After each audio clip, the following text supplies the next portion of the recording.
This is All India Radio. In the program Spotlight, now we bring a discussion on strengthening India-Germany bilateral relations.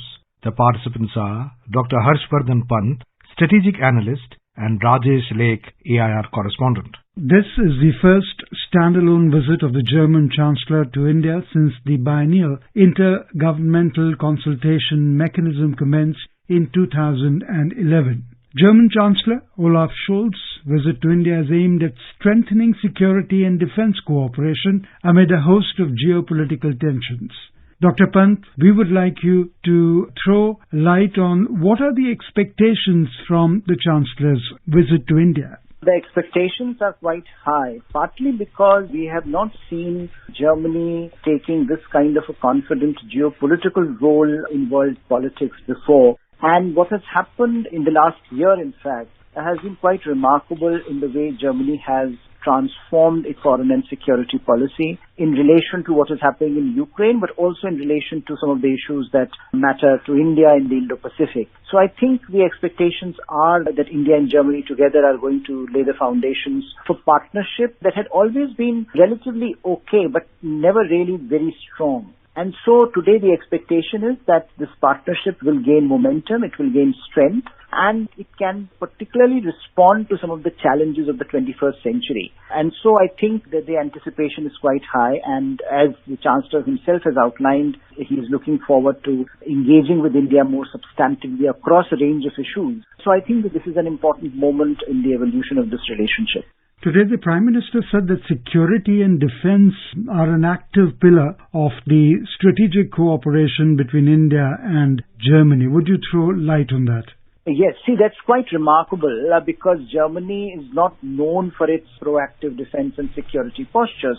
Post-Second World War, Germany had a very constrained engagement when it came to security matters because of the historical legacy that it was carrying. Now, in light of what has happened in the last few years in particular, Germany has been very forward-looking in terms of its engagement in the Indo-Pacific. But I think particularly what has happened with Ukraine, we have seen a transformatory moment in German thinking on security matters and defense matters. We have seen Germany outlining an Indo-Pacific policy. We have seen Germany deciding to allocate around 200 billion euros, huge amount that is to be spent in upgrading German defense forces over the next 5 years. And the Chancellor has talked about this as being a historical turning point in Germany's thinking about its own role in global politics. So in some ways, when you look at the transformation that is happening, you see Germany's involvement in the Indo-Pacific. We have had in the last year German frigates sailing into the Indo-Pacific, German jet moving into the Indo-Pacific and undergoing training with the like-minded partners. There is a turnaround, and that turnaround is perhaps being reflected in the statement that you mentioned, that with India being very central to the Indo-Pacific, Germany is looking to engage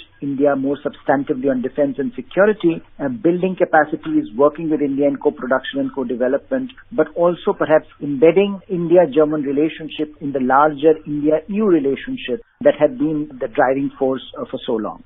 So today, India and Germany both reiterated the consensus that reform of multilateral institutions is necessary to better reflect global realities.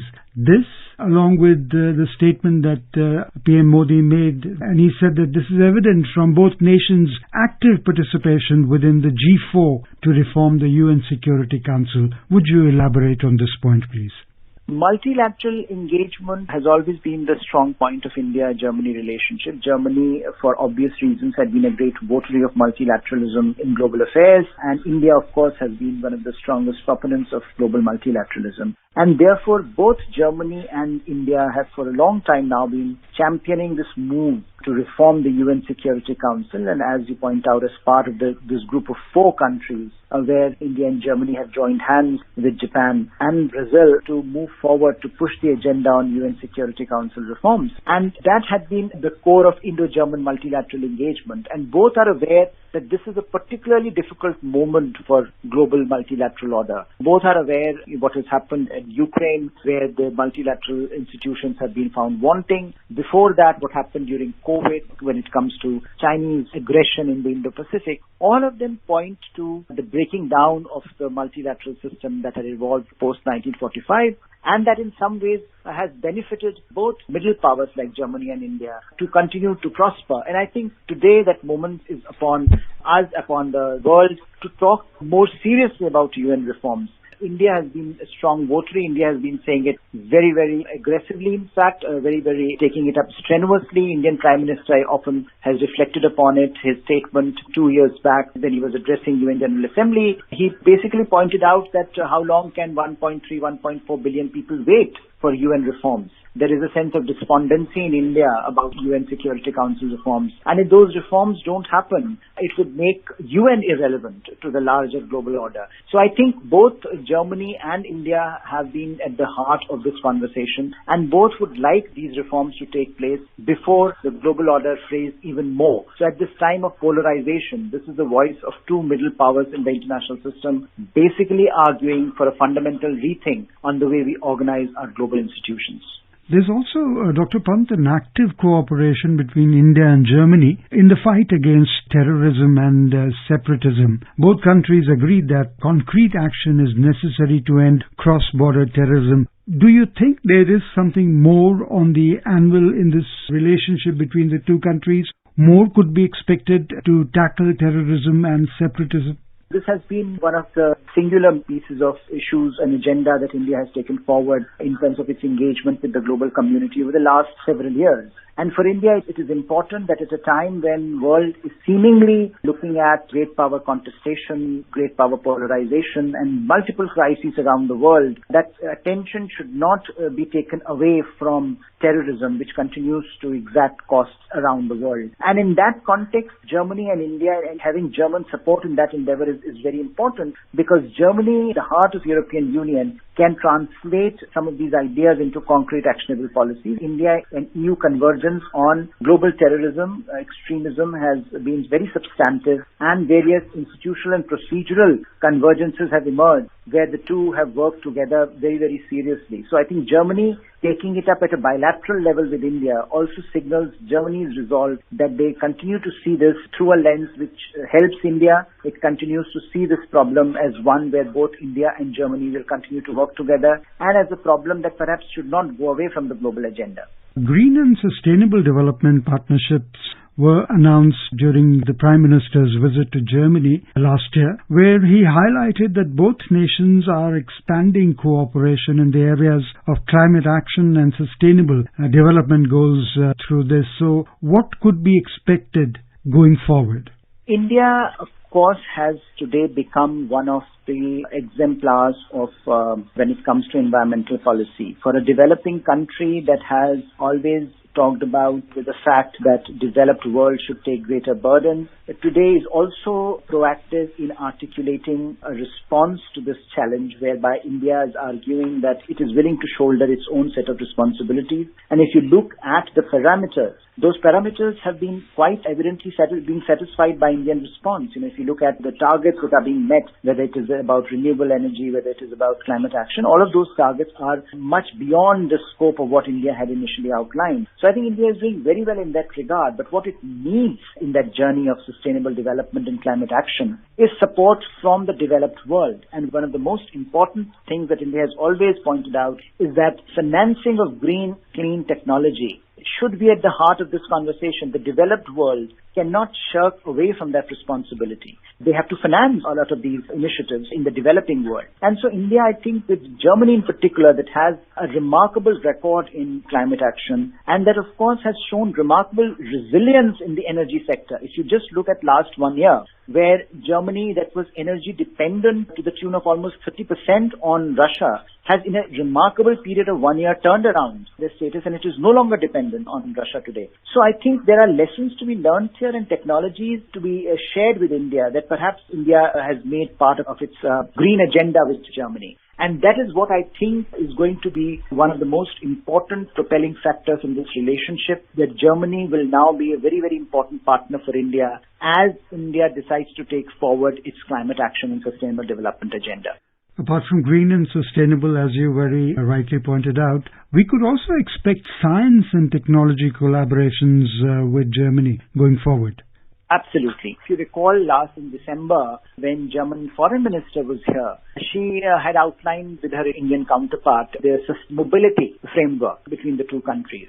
And that basically meant that Germany today is keen on tapping Indian talent. Germany is keen on working with India in science and technology in particular, where the research and development and the kind of technological achievements that are possible with collaboration with each other should be at the heart of this engagement. So I think what we are looking at, the science and tech partnership, is something where not only institutions work together, but individuals also find their capacities enhanced, their abilities enhanced as they engage with each other across these two nations. And I think that the framework for that has been laid. One can expect action on that front moving forward as the two countries that are really giving weightage to science and tech, both in their developmental goals, developmental agenda, as well as in their foreign policies and national security policies. That is going to be a very, very important track, particularly as you also look at the fact that technology cooperation today is at the heart of global engagement. So increasingly, countries are developing technologies, partnering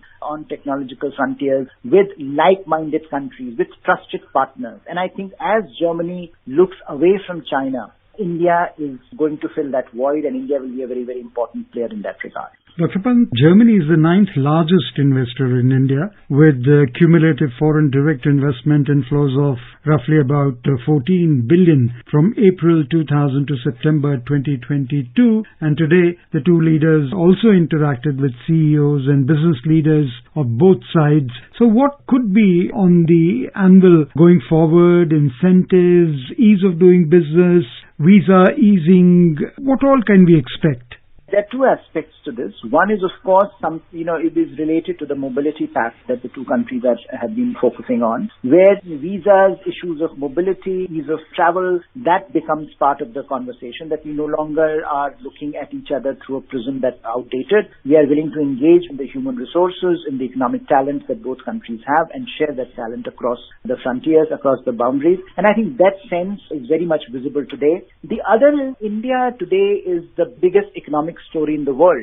And that, I think, is fueling a lot of interest, even in countries which have been relatively conservative. And Germany, despite a lot of potential, that potential remains unfulfilled with Germany in terms of our economic and trade ties. And I think this is a moment which I think Chancellor Scholz has clearly outlined and articulated, that he sees that potential today and he wants his corporate sector to fill that void. Given that we are looking at a shift away from China, we are looking at a shift where India is the fastest growing major economy in the world, where Indian government looks today much more trade friendly than ever before. I think all those, if you put together, you find that this partnership has enormous potential, and that potential can be realized rather than just be talked about. Very important today, the Prime Minister said India is encouraged by Germany's interest in opportunities arising out of Make in India and Atmanirbhar Bharat. And that's a very positive sign. Absolutely, because I think a large part of India's partnerships today are defined by ability to attract those countries or to partner with those countries that can